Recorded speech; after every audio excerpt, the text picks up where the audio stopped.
Meera Bhayandar Vasai Virar police commissionerate के अंदर Kashimira police station में एक ऑफेंस रजिस्टर हो गया था 2023 में।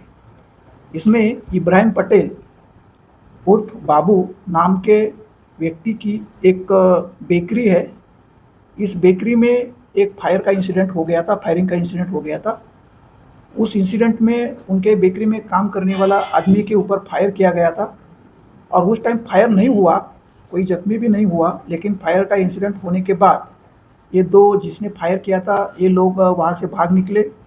पुलिस ने इन्वेस्टिगेशन करने के बाद जो फायरर था, जो राइडर था, ये सब लोगों को अरेस्ट किया है। जिन्होंने रेकी किया था उनको भी अरेस्ट किया है और जिसने ये सब प्लान किया था फायरिंग इंसिडेंट का उसको भी अरेस्ट किया है। उसको भी आरसीएन के थ्रू हमने बॉम्बे एयरपोर्ट से उसको अरेस्ट किया था मार्च 2026 में। अभी ये जो लास्ट वाला जो हमने अरेस्ट किया है इसका नाम है अख्तर कासम अली मर्चेंट। ये 61 ईयर्स का आदमी है।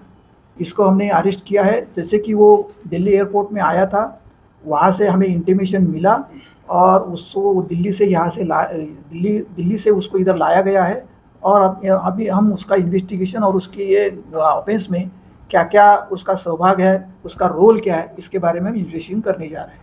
सर, इसमें कितने मामले दर्ज है इसके ऊपर 8 मामले दर्ज हैं। पूरी लिस्ट बोले तो इसके ऊपर नागपाड़ा पुलिस स्टेशन बॉम्बे, इधर एक ऑफेंस रजिस्टर है। फिर ये प्रॉपर्टी सेल है बॉम्बे का, क्राइम ब्रांच का, उधर एक ऑफेंस रजिस्टर है। फिर ये मीरा भाईंदर के कमिश्नरेट के एरिया में नाला सोपारा पुलिस स्टेशन है, उधर एक ऑफेंस रजिस्टर है। फिर ये गुजरात नवसारी में उधर एक ऑफेंस रजिस्टर है। फिर ये काशीमीरा में एक ऑफेंस रजिस्टर है जिसमें हम अभी इन्वेस्टिगेशन कर रहे हैं। फिर काशीगांव पुलिस स्टेशन में एक ऑफेंस रजिस्टर है। फिर ये नया नगर पुलिस स्टेशन में भी एक ऑफेंस रजिस्टर है। सर, फायरिंग की क्या वजह है? फायरिंग की वजह ये है, ये जो इब्राहिम पटेल करके जिसको हम बाबू बोलते हैं, ये इस मीरा भाईंदर और इस एरिया के उस टाइम इधर ये गुटखा, ये पान मसाला, इसकी अवैध बिक्री वगैरह हो जाती थी। इसमें उनको कुछ तो कुछ पैसा प्रॉफिट का मार्जिन चाहिए था। इसके लिए उन्होंने ये इब्राहिम पटेल के ऊपर फायरिंग का पूरा कट किया था। उसमें जो कट करने वाला तो आदमी था, उसका नाम है पेजर, बाबू पेजर बोलते हैं उसको, पप्पू पेजर बोलते हैं उसको भी। उसने ये सब इंतज़ाम किया था। और ये फायरिंग होने के बाद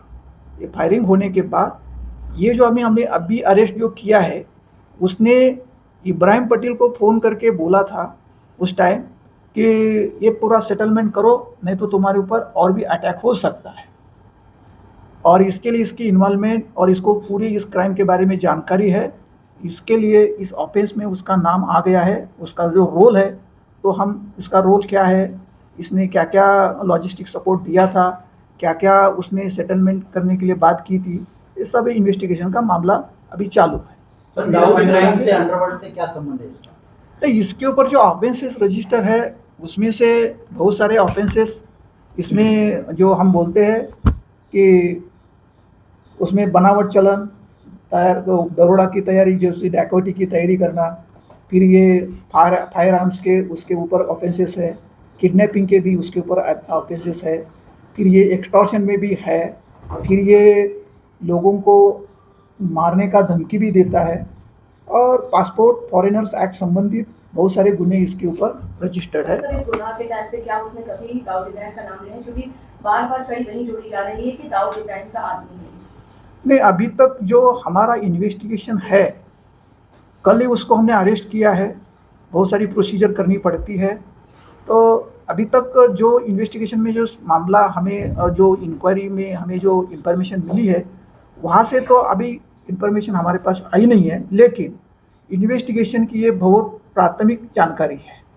जैसे जैसे इन्वेस्टिगेशन आगे बढ़ेगा, क्योंकि ये आदमी 2 साल से 2023 से जो इंडिया के बाहर चला गया है, तो ये सऊदी अरेबिया में भी रहा है, इजिप्ट में रहा है, केनिया में रहा है और लास्टली वो वियतनाम में रहता था।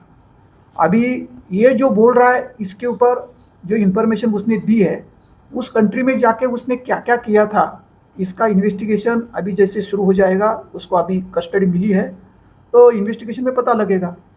साथीदार सर, लेकिन सर, कौन कहीं ना साथीदार कहीं- उसको सपोर्ट कर रहे हैं? उसके जो साथीदार है सब इसमें इस ऑफेंस में जो साथीदार थे सब लोगों को अरेस्ट किया गया है। ये लास्ट आदमी बचा था कि इसको अरेस्ट करना बाकी था, ये भी अभी मिल गया। सर कहीं ना कहीं ये सालों से बचा होता है लगता है, क्योंकि कहीं ना कहीं दुबई में रह के आना, नागपाड़ा जो दाऊद का कहीं ना कहीं ये गढ़ था, तो कहीं ना कहीं 99% ये साबित होता है कि इसको कहीं ना कहीं बचाव में जो दाऊद को रखा गया था, इतने सालों से ये हाथ नहीं आ रहा था, ऐसी सारी चीजें हैं, और ये कहीं ना कहीं आप नहीं, जब तक हमारे पास कोई एविडेंस नहीं होता है तब तक हम इसके ऊपर कमेंट नहीं कर सकते। तो उत्तम से क्या संबंध इसका? नहीं, अभी तक नहीं। जो ऑफेंसेस मैंने लिस्ट आउट किए आपको, प्रारंभिक शिक्षा उसने उत्तम मिली थी, क्या क्या बोले? आपने बोला नहीं यार, इनिशियल वो- एजुकेशन तो उत्तम हो गया था। नहीं, इसका एजुकेशन बॉम्बे में हो गया था। डोंगरी में एक ट्रस्ट का स्कूल है, इसमें 10वीं कक्षा तक उसने अंग्रेजी पढ़ी थी। अच्छा खासा अंग्रेजी ये बोलता है, तो इसलिए जब ये इंटरनेशनल कम्युनिटी में जब जाता है तो उसको कोई दिक्कत नहीं आती है।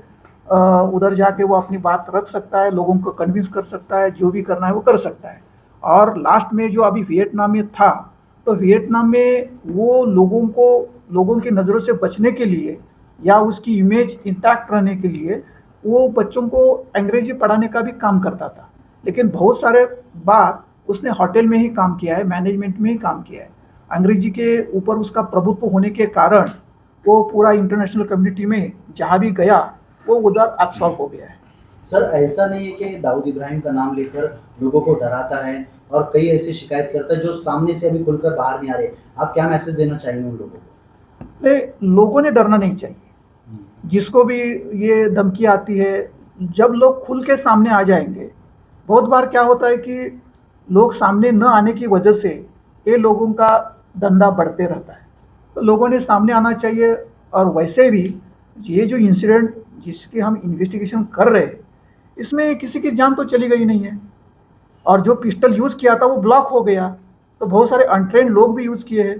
तो ये अभी इन्वेस्टिगेशन का मामला है, लेकिन हमें ये लगता है कि लोगों को ऐसी कोई धमकी दे रहा है, कोई कॉल कर रहा है, तो लोगों ने डरने की ज़रूरत नहीं।